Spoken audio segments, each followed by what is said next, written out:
Local సినీ ప్రపంచం నేను మీ హేమమాలిని. మరి ఇవాళ మన సినీ ప్రపంచంలో ఏమేం అప్డేట్స్ ఉన్నాయో ఇప్పుడు చూసేద్దాం.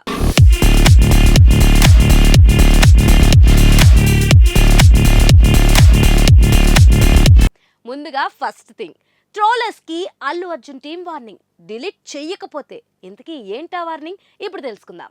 ఆంధ్రప్రదేశ్ అసెంబ్లీ ఎన్నికల వేళ రాజుకున్న మెగా వర్సెస్ అల్లు వివాదం ఇంకా చల్లారలేదు.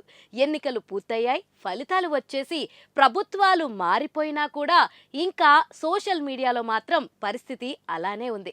ఐకానిక్ స్టార్ అల్లు అర్జున్ ను టార్గెట్ చేస్తూ మెగా అభిమానులు, మెగా హీరోలు లక్ష్యంగా బన్నీ ఫ్యాన్స్ పోస్టులు పెడుతూనే ఉన్నారు. బన్నీకి మెగా ఫ్యామిలీ సపోర్ట్ అవసరం లేదని, ఎవరి సహకారం లేకుండానే Allu Arjun pan India star అయ్యారంటూ అల్లు ఫ్యాన్స్ పోస్టులు పెడుతున్నారు. మరోవైపు మెగా ఫ్యాన్స్ గతంలో చిరంజీవి, పవన్ కళ్యాణ్ ను పొగుడుతూ బన్నీ మాట్లాడిన వీడియోలను పోస్ట్ చేస్తూ కౌంటర్లు ఇస్తున్నారు. అయితే తాజాగా అల్లు అర్జున్ పై దారుణంగా ట్రోల్స్ చేస్తున్న కొంతమంది అకౌంట్స్ కి బన్నీ టీం మెసేజ్లు చేసినట్లుగా సోషల్ మీడియాలో టాక్ నడుస్తుంది. సోషల్ మీడియాలో కనిపిస్తున్న పోస్టుల ప్రకారం బన్నీ టీం కి సంబంధించిన శరత్ చంద్ర నుంచి ఈ మెసేజ్లు వస్తున్నట్లుగా తెలుస్తుంది.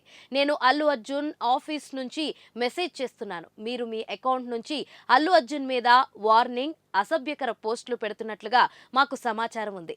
ఇలాంటి బిహేవియర్ మంచిది కాదు కనుక అల్లు అర్జున్ పై చేసిన ఇలాంటి పోస్టులన్నీ డిలీట్ చేయాలని డిమాండ్ చేస్తున్నాం. లేకపోతే తీవ్ర పరిణామాలు ఎదుర్కోవాల్సి వస్తుందంటూ వచ్చిన మెసేజ్ స్క్రీన్ షాట్లను కొంతమంది సోషల్ మీడియాలో పోస్ట్ చేస్తున్నారు. అయితే ఈ పోస్టులు ఫేక్ అని, దమ్ముంటే స్క్రీన్ రికార్డింగ్ వీడియోలు పెట్టాలంటూ కొంతమంది బన్నీ ఫ్యాన్స్ కమెంట్లు పెడుతున్నారు. ఇంకొంతమంది అయితే ఏం చేస్తారో చేసుకోమానండి అంటూ కమెంట్లు పెడుతున్నారు. మొత్తానికి ఏపీ ఎన్నికల వేడి మెగా ఫ్యామిలీ, అల్లు కుటుంబం మధ్య పెద్ద మంటే రాజేసింది. అయితే దీనిపై ఇప్పటి వరకు మెగా హీరోలు కానీ, అల్లు ఫ్యామిలీ కానీ స్పందించలేదు. కానీ మెగా హీరో సాయి ధరమ్ తేజ్ మాత్రం సోషల్ మీడియాలో అల్లు అర్జున్ ను అన్ఫాలో చేశారు. దీనిపై నిహారికను మీడియా ప్రశ్నించగా ఎవరు ఏం చేసినా వాళ్ల కారణాలు వాళ్లకుంటాయంటూ సీరియస్ గానే రిప్లై ఇచ్చారు. దీంతో మెగా వర్సెస్ అల్లు వివాదం గట్టిగానే జరుగుతుందంటూ అభిమానులు అనుకుంటున్నారు. ఇక కెరియర్ విషయానికి వస్తే బన్నీ నటించిన పుష్ప 2 చిత్రం డిసెంబర్ 6కి వాయిదా పడిన సంగతి తెలిసిందే. ముందుగా ఆగస్టు 15న చిత్రాన్ని రిలీజ్ చేద్దామని అనుకున్నారు. కానీ షూటింగ్ ఆలస్యం కావడంతో వాయిదా వేయక తప్పలేదు. మరోవైపు రామ్ చరణ్ నటించిన గేమ్ చేంజర్ కూడా డిసెంబర్లోనే రిలీజ్ అయ్యే అవకాశం ఉంది.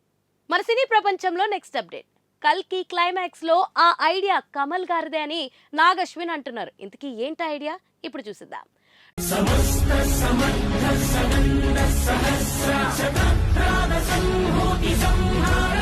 రెబల్ స్టార్ ప్రభాస్ హీరోగా, దిశా పటాని హీరోయిన్ గా దర్శకుడు నాగశ్విన్ తెరకెక్కించిన లేటెస్ట్ భారీ పాన్ ఇండియా చిత్రం కల్కి 2898 AD కోసం అందరికీ తెలిసిందే. మరి ఈ చిత్రం సెన్సేషనల్ వసూళ్లతో దూసుకెళ్తుందనడంలో భారీ తారాగణం కూడా ఇందులో హెల్ప్ అయింది. లోకనాయకుడు కమల్ హాసన్, అమితాబ్ బచ్చన్, ఇంకా దీపికా పదుకోనే లాంటి దిగ్గజాలు అత్యంత పవర్ఫుల్ పాత్రల్లో కనిపించారు.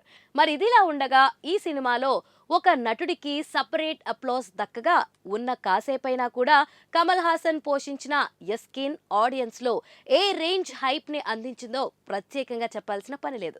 మెయిన్ గా ఆ క్లైమాక్స్ పోర్షన్ అయితే ఇక ఐకానిక్ ఎపిసోడ్ అని చెప్పవచ్చు. మరి క్లైమాక్స్ విషయంలో నాగశ్విన్ ఇంట్రెస్టింగ్ కమెంట్స్ ఇప్పుడు చేశాడు. క్లైమాక్స్ లో కమల్ విల్లు పట్టుకునే సీన్ లో ఒక పర్టికులర్ ఫోజ్ పెడతారు. ఆ ఫోజ్ ఐడియా కమల్ గారిదే అని రివీల్ చేశాడు. మరి కమల్ చేసిన ఆ పరిణితి థియేటర్స్ లో ఇంకా ఎగ్జైట్మెంట్ ని తెచ్చిపెట్టింది. సినిమా విషయంలో కమల్ కి అన్ని రంగాల్లో పట్టు ఉన్న సంగతి తెలిసిందే. తన ఇన్పుట్స్ కూడా ఈ సినిమాకి కొన్ని ఇచ్చారని టాక్ ఉంది.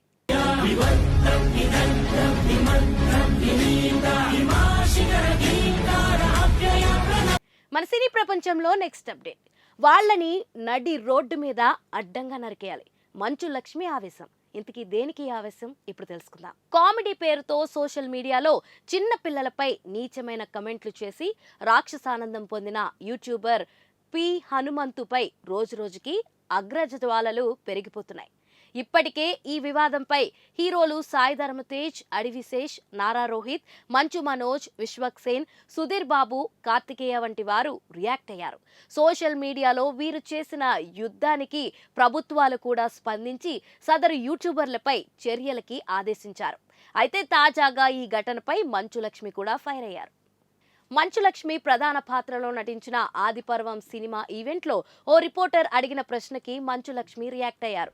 హనుమంతు అనే యూట్యూబర్ చైల్డ్ అబ్యూస్ చేసిన కాంట్రవర్సీ నడుస్తుంది కదా, దానిపై మంచు మనోజ్ కూడా ఫైట్ చేస్తున్నారు. దీనిపై మీరేమంటారు అని రిపోర్టర్ ప్రశ్నించారు. దీనికి మంచు లక్ష్మి ఘాటుగా బదిలిచ్చారు.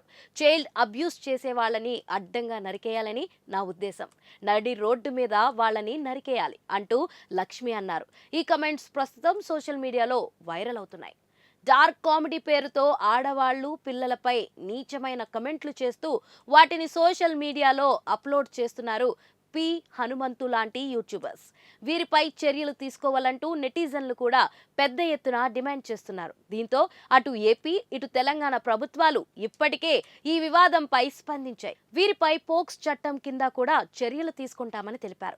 ఇక మంచు లక్ష్మి కెరియర్ విషయానికొస్తే ప్రస్తుతం ఆమె నటించిన ఆదిపర్వం చిత్రం రిలీజ్ కి రెడీ అవుతుంది. ఇందులో ఆదిత్య ఓం, ఎస్తేర్ నోరోజా, శ్రీజిత్ ఘోష్, వెంకట కిరణ్, సత్యప్రకాష్, సుహాసిని వంటి వారు కీలక పాత్రలు నటించారు.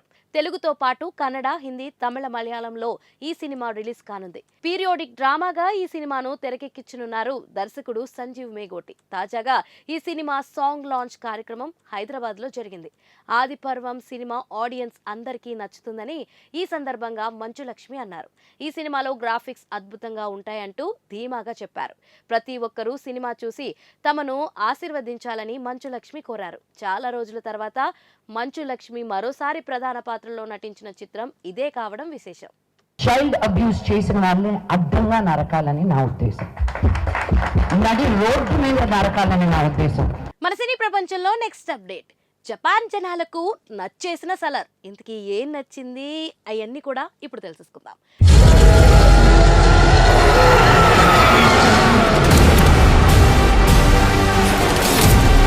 ప్రపంచవ్యాప్తంగా గత ఏడాది డిసెంబర్లో విడుదలైన సలార్ పార్ట్ 1 సీజ్ ఫైర్ జపాన్లో మాత్రం 6 నెలలు ఆలస్యంగా ప్రేక్షకులను పలకరించింది. సాంకేతిక మరియు సంస్థాగత కారణాల వల్ల భారతీయ సినిమాలను అన్ని దేశాలతో పాటు జపాన్లో ఒకేసారి రిలీజ్ చేసేందుకు ఛాన్స్ ఉండదు. అయితే ఇంత లేట్ అయినా కూడా అక్కడి ఆడియన్స్ కి ప్రభాస్ కటౌట్ మరోసారి నచ్చేసిందని వసూళ్లు స్పష్టం చేస్తున్నాయి.